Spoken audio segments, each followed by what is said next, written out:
Bonsoir et bienvenue sur l'échiquier international. 22 septembre 2022, le gazoduc russe Nord Stream 1 fait l'objet d'une opération de sabotage. Une opération qui ne porte pas de signature, laissant place depuis aux accusations interposées de la part de Moscou, Kiev, mais également Washington et Bruxelles sur l'origine et l'instigateur de cette attaque contre l'artère gazière qui relie l'Europe à la Russie. Mais voici qu'une enquête allemande relayée aujourd'hui par The Wall Street Journal révèle que l'opération aurait été préparée en Pologne et un militaire ukrainien y aurait participé selon la même source. Un pavé dans la mare de Berlin et de Kiev qui vient relancer le débat sur les motivations exactes qui se cachent derrière cet attentat. Plusieurs questions se posent quant au timing de ces révélations et de leurs sources. Nous en parlerons avec nos experts juste après ça.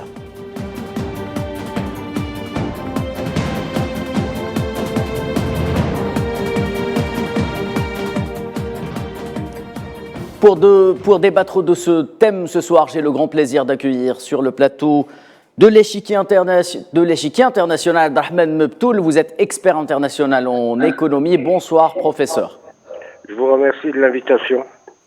Sera également avec nous en direct par Skype Chouaib Boutammine. Vous êtes consultant dans le segment Oil and Gas. Bonsoir Chouaib, merci de nous rejoindre. Merci, bonsoir, merci. Alors avant de lancer le débat, retour sur le contenu de ces révélations de la presse américaine dans ce sujet, signé Safwan Ben Sabri. Le mystère reste entier concernant l'affaire Nord Stream. Le gazoduc reliant la Russie à l'Allemagne fait l'objet d'accusations interposées depuis le sabotage des deux pipelines. Enquête et contre-enquête sont menées sans pour autant démêler le vrai du faux dans cette affaire hautement sensible sur le plan diplomatique. Américains, Anglais, Russes et Ukrainiens ont tous été accusés d'être à l'origine du sabotage. Tous pourraient avoir une raison d'être les auteurs de l'opération. Les États-Unis ont longtemps été opposés au gazoduc, allant jusqu'à établir en 2017 des sanctions contre toute entreprise européenne qui participerait à la construction de gazoducs russes. Selon une enquête du Washington Post, la CIA aurait été prévenue en juin 2022 par un service de renseignement d'un pays européen encore inconnu que des forces spéciales ukrainiennes comptaient faire exploser les gazoducs. Le Kremlin, quant à lui, pointe une responsabilité anglo-saxonne, faisant référence aux États-Unis et au Royaume-Uni. Il ne fait aucun doute qu'il s'agit d'un sabotage délibéré. Nous avons déjà évoqué les faits dont nous disposons sur l'éventuelle implication d'anglo-saxons dans cet attentat terroriste visant des infrastructures énergétiques internationales. Tous les autres détails doivent être révélés par une enquête internationale transparente. L'enquête allemande, elle, pointe vers une équipe de 6 Ukrainiens suspectés d'avoir embarqué à bord d'un yacht au nord de l'Allemagne avant de se rendre non loin des côtes danoises à proximité du lieu des explosions qui ont mis hors de service Nord Stream 1 et 2. Même si le plan aurait été exécuté par des Ukrainiens, aucune preuve pour l'instant de l'implication directe de Kiev. Rien n'empêche les services russes, américains ou encore anglais d'avoir engagé des Ukrainiens pour brouiller les pistes. Le président ukrainien a quant à lui nié toute implication officielle de Kiev dans l'opération de sabotage. L'implication avérée de l'Ukraine pourrait détériorer la solidarité européenne envers Kiev. L'Allemagne dépendait grandement des exportations russes de gaz via les deux gazoducs. Place au débat, on va commencer avec vous, professeur Mebtoul. Alors l'on vient d'écouter les déclarations de Dimitri Peskov, porte-parole du Kremlin. Alors avant d'aller plus loin dans ce débat, j'aimerais connaître votre point de vue d'expert économique sur cette affaire. Pourquoi a-t-on fait exploser le Nord Stream 1 et qui aurait intérêt à le faire selon vous? Bon, avant de développer les récents développements, comme vient de le reporter votre reportage, notamment dans le Washington Post et dans le Wall Street Journal, je voudrais quand même rappeler que la Russie avait 3 canalisations très importantes en direction de l'Europe. Bon, il y avait effectivement le Soustram, d'une capacité de 63 milliards de mètres cubes de gaz qui devait être acheminé sous la mer Noire vers la Bulgarie, la Serbie, l'Italie et l'Autriche, et son coût était estimé entre 30 à 35 milliards d'euros. Il y a eu aussi le Nord Stream 1 qui est issu d'un projet lancé en 97 qui a démarré fin 2005 pour se terminer en 2011 avec une mise en service effective en 2012 d'une capacité de 55 milliards de mètres cubes gazeux pour un coût estimé entre 9 et 8 milliards d'euros.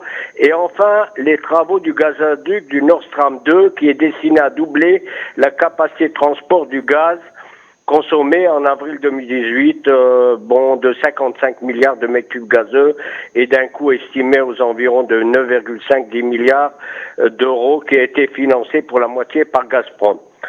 Bon, et le 22 février 2022, suite à la reconnaissance par la Russie de l'indépendance des deux républiques autoproclamées en Ukraine, il y a eu, sous la pression des États-Unis et de pas mal de pays d'Europe, ce projet a été abandonné. En ce qui concerne l'acte de sabotage, je voudrais, pour éviter toute mauvaise interprétation vis-à-vis de ce conflit Russie-Ukraine, l'Algérie a opté pour une position de neutralité. Elle a une ambassade à la fois en Russie et en Ukraine. Elle privilégie le dialogue dans le cadre des Nations Unies, dont d'ailleurs je tiens à saluer son admission en tant que membre non permanent au Conseil de sécurité. Qu'en est-il des sabotages des gazoducs Nord Stream 1 et 2 qui passent sous la mer Baltique entre la Russie et l'Allemagne?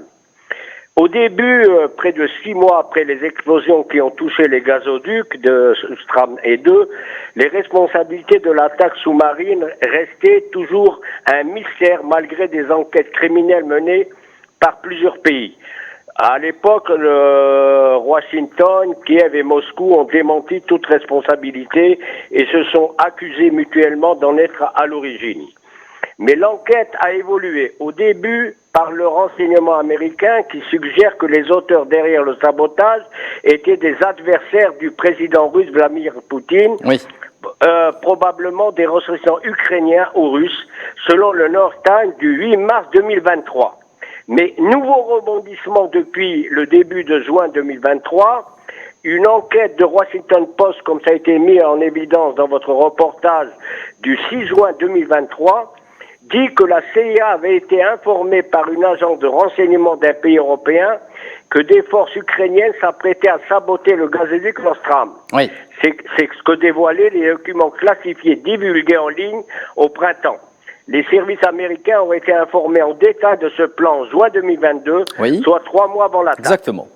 Le 10 juin 2023, selon une enquête allemande relayée par le quotidien américain le Wall Street Journal, l'opération de sabotage aurait été menée en fin d'année dernière, préparée en Pologne. Oui. Les enquêteurs allemands ont entièrement reconstitué le voyage de 2 semaines de l'Andromeda, un yacht soupçonné d'être impliqué dans le sabotage des gazoducs, selon ce journal.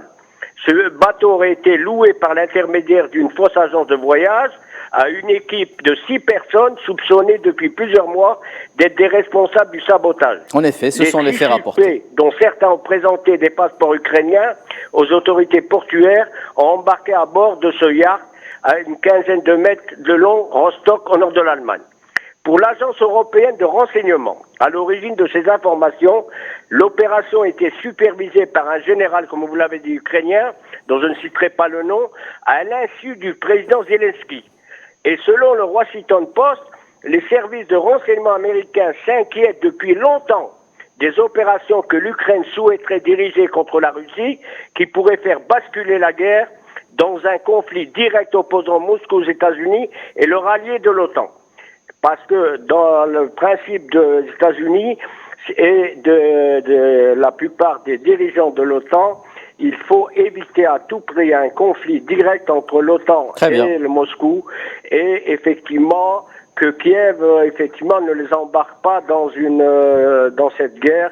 Ça pourrait être un prélude, un petit avertissement à l'Ukraine. Très bien. Vis-à-vis un peu de ce qu'on appelle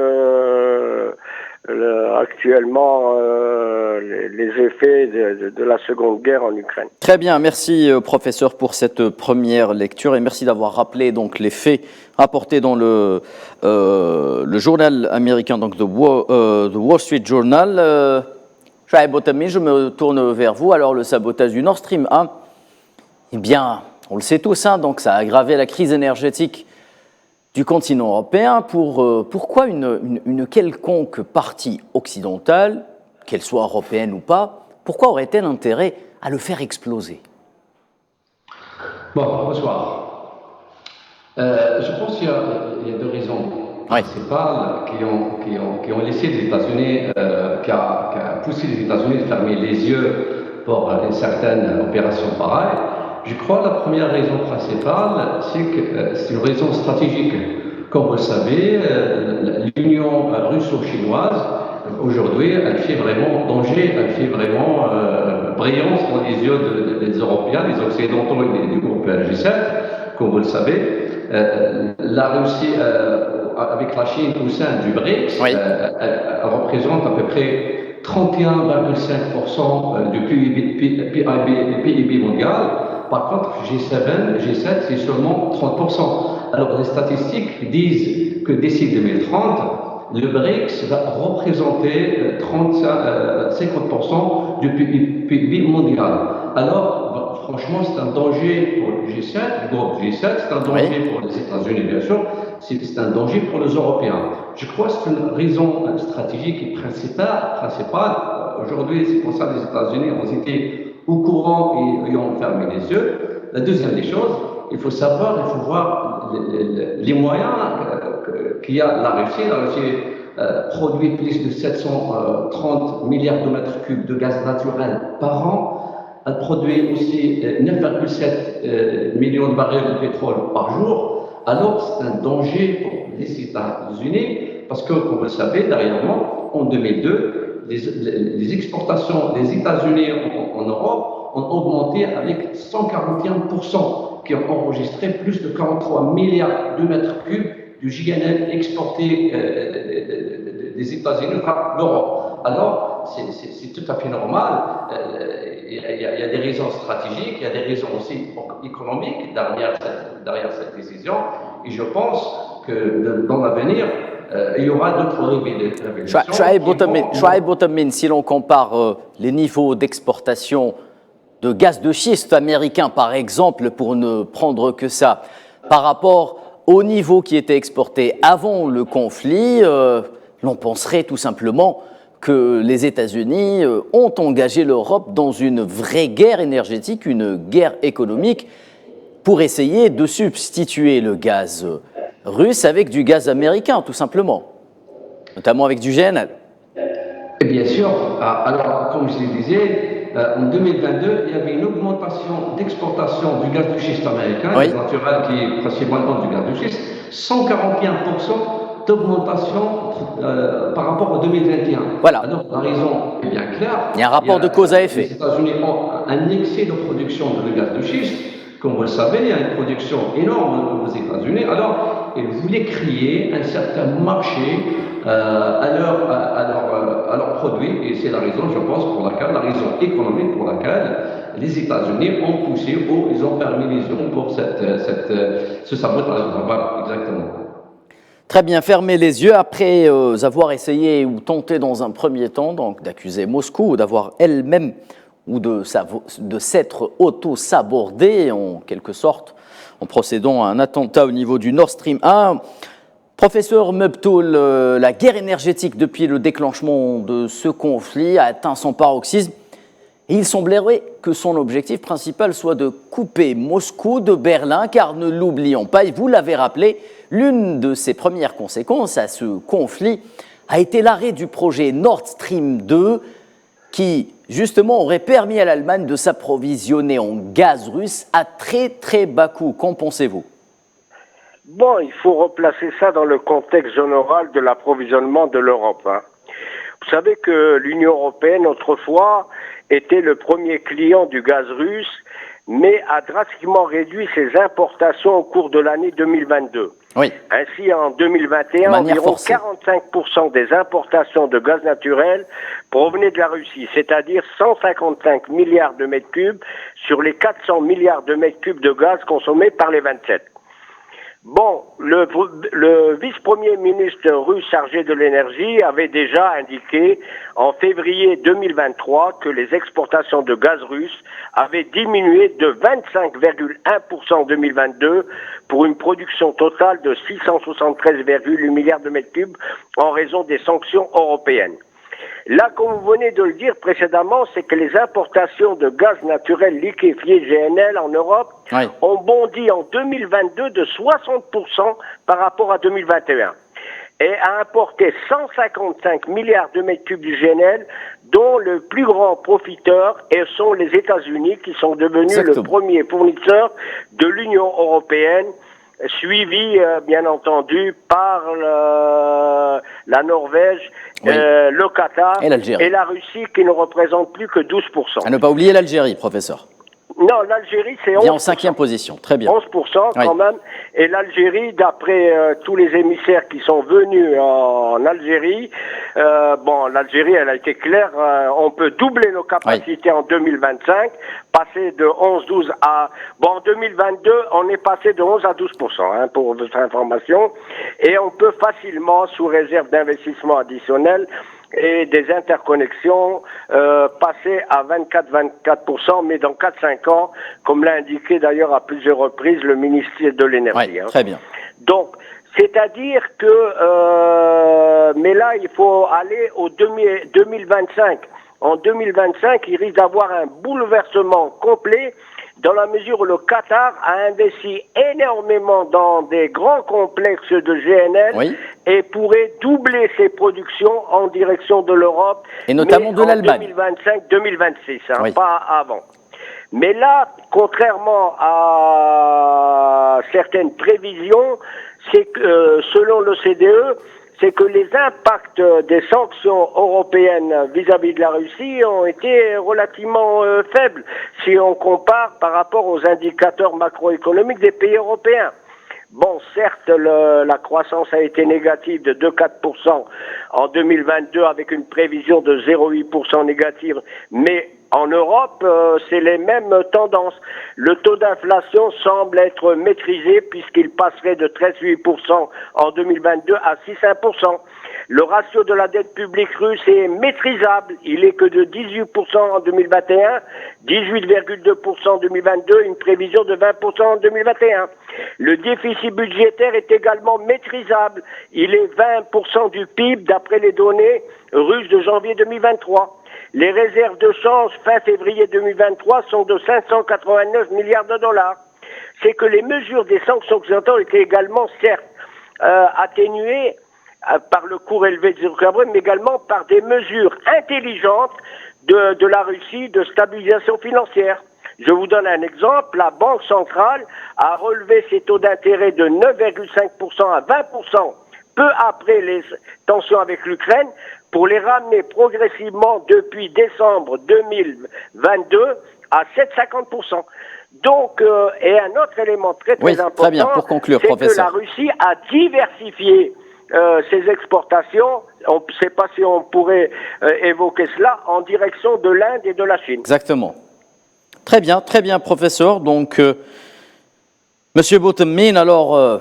selon justement les mêmes révélations, donc celles du Wall Street Journal, les États-Unis auraient été au courant du plan ukrainien de sabotage des 2 gazoducs, comme cela a été rappelé par le professeur Meptoul. Alors, mais avant justement la date de l'incident de 3 mois, vous l'avez dit vous également. Alors pourquoi ils nous auraient laissé faire, à votre avis, mis à part les raisons que vous avez invoquées et que l'on peut justement, desquelles on peut tenir compte, mais l'Europe est avant tout un allié des États-Unis. Comment peut-on justement laisser couper l'Europe ou ce qui reste de l'Europe qui importe du gaz russe? Comment peut-on la laisser tomber de cette manière et aggraver la crise énergétique?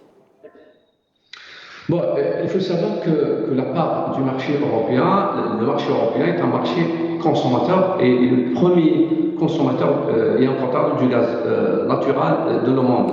Alors, c'est une part très importante qui attire l'appétit des Qataris, des Norvégiens et bien sûr des États-Unis et les Russes qui sont les voisins, qui ont été les principaux exportateurs du gaz naturel avec plus de 156 milliards de mètres cubes vers l'Europe. Alors, les États-Unis, bien sûr, c'est une part à ne pas rater. C'est un marché qui paye. Les Européens, ils ont vraiment besoin du gaz naturel pour booster leurs machines industrielles, Oui. alimentaires, ils ont besoin de tout, du gaz naturel. Alors, les États-Unis ne veulent pas rater cette occasion. Ils sont entrés en force, bien sûr, comme on le disait, ils ont fermé les yeux, ils veulent prendre leur part du marché et ils deviennent, après quelques mois, ils deviennent les premiers providers du gaz naturel du GNL par l'Europe. Alors, cette compétitivité du marché, je crois qu'elle a été la raison principale pour les États-Unis du point de vue énergétique, pour prendre une part. Et bien sûr, il faut mettre une chose dans la tête, c'est que les industriels ou les shale gaz, ceux qui gèrent le gaz de schiste, oui. Ils sont en difficulté, ils étaient en difficulté Exactement. les dernières années, parce qu'ils sont vraiment endettés par les banques. Et notamment au niveau des prix. Rappelons, Chouaib Othmane, que les prix étaient très bas avant le conflit. Payer les banques. Alors les États-Unis ont répondu, le gouvernement américain a répondu pour leur convaincre qu'il y aura un marché très intéressant. Oui. Et ils auront l'occasion, la chance pour commercialiser le gaz de schiste américain. Rappelons, Chouaib Othmane, que les prix du gaz de schiste avant le déclenchement du conflit étaient bien inférieurs au niveau actuel. C'est normal, avant la guerre. Maintenant, en Europe, le mégawatt-hour du gaz, il est de 33 euros. Il a déjà augmenté les derniers jours, d'accord? Et avant 2019, il était aux environs de 14-15 euros le mégawatt. Alors, la différence est énorme, elle est plus de 2,6%, 260%. Alors, la différence est énorme. L'été passé, on savait bien que les prix du mégawatt ont atteint les 350 donc on peut imaginer la plus... Alors, vraiment, on voit vraiment la différence est énorme et c'est tout à fait normal que les États-Unis, comme d'autres pays peut-être, ont intérêt à ça et bien sûr, ils poussent l'adversaire pour qu'il achemine plus son gaz naturel. Donc on peut imaginer la plus-value commerciale économique réalisée par les producteurs de gaz de schiste américains depuis le début de ce conflit, eux qui étaient dans une certaine difficulté, vous venez de le rappeler. Alors pour conclure très rapidement, professeur Mebtoul, la question principale qui se pose actuellement en Europe, c'est celle de la sécurité des infrastructures énergétiques. Doit-on craindre, ou est-ce que les pays européens doivent craindre que cette guerre, justement, ou ce conflit, s'étende aux infrastructures énergétiques? Professeur Mebtoul, est-ce que vous m'entendez? Oui, ça y est, je vous entends. Donc je disais que la question principale à laquelle nous devons répondre, c'est celle des infrastructures énergétiques en Europe. Les pays européens, plutôt, doivent-ils justement craindre que ce conflit s'étende aux infrastructures énergétiques et comment faire pour les sécuriser? Très rapidement, professeur, s'il vous plaît. Bon, en tout cas, au préalable, c'est que les guerres en ce 21e siècle reposent essentiellement sur la maîtrise des nouvelles technologies, comme ça a été mis en relief récemment lors d'un séminaire présidé par le président de la République auquel a assisté le chef d'état-major de l'ANP. C'est que ça implique de nouvelles méthodes, que ce soit les câbles sous-marins ou les différents satellites dans l'espace. C'est que les cyberattaques, les interconnexions en cas de panne peuvent déstabiliser toute une nation. Ça explique que plusieurs, séminaires ont eu lieu en Algérie parce que ça pose un problème de sécurité nationale. Qu'en est-il des infrastructures énergétiques, professeur? Bon, les infrastructures énergétiques, vous savez, on l'a vu à travers le sabotage du Nord Stream. Ça peut se faire, c'est des câbles qui traversent effectivement les océans et les mers. Et effectivement, il faut une entente internationale. Idem pour les câbles d'Internet, parce qu'imaginez-vous que les câbles d'Internet soient en panne, c'est toutes les transactions boursières mondiales qui peuvent effectivement s'arrêter. Donc, vous voyez, ça ne dépend pas d'un seul pays. C'est une coopération internationale parce que nous sommes dans un monde interconnecté, c'est ce qu'on appelle la mondialisation. Et là, effectivement, pour revenir aussi à un autre élément très important de votre mission, pour terminer par là, c'est que les prix des hydrocarbures dépendent essentiellement de la croissance de l'économie mondiale et du nouveau modèle de consommation énergétique 2025-2030 qui sera axé sur les énergies renouvelables et l'hydrogène vert. Pour preuve, avec la crise mondiale, Très bien, professeur. le prix du pétrole est à 75 Très bien, professeur. $. Malheureusement, nous arrivons au terme de cette émission. Le mégawatt-heure. Merci, professeur. Nous arrivons au terme de l'échiquier international. Merci de votre fidélité. Merci à nos experts. À très bientôt.